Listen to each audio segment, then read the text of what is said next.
Si avvicina la Pasqua, si avvicina anche il momento in cui il governo dovrà dettare le nuove linee guida. Cosa vi aspettate? Che Pasqua sarà?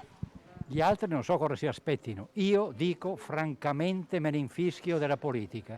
Ho votato 60 anni, ho votato per tutti, è cambiato niente se non in peggio. Ormai mi vergogno di andare a votare. I DPCM chi se ne frega. Se ci vuole ed è indispensabile, ben venga la chiusura, altrimenti come facciamo adesso? Andremo avanti per 5 anni.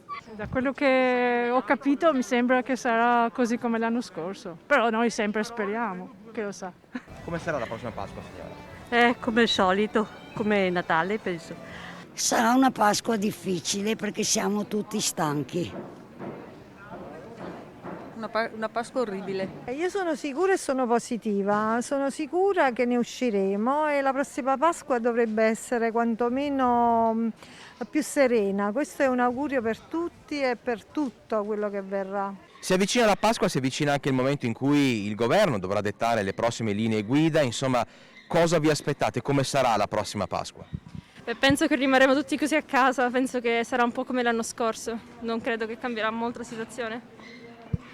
Sì, anch'io penso la stessa cosa, non credo che riapriranno, quindi staremo a casa come l'anno scorso più o meno. Chissà che la mascherina ce la facciano anche abbassare e speriamo bene, insomma, io sono positiva, cioè non positiva in senso che sono positiva, in senso buono, speriamo bene, dai.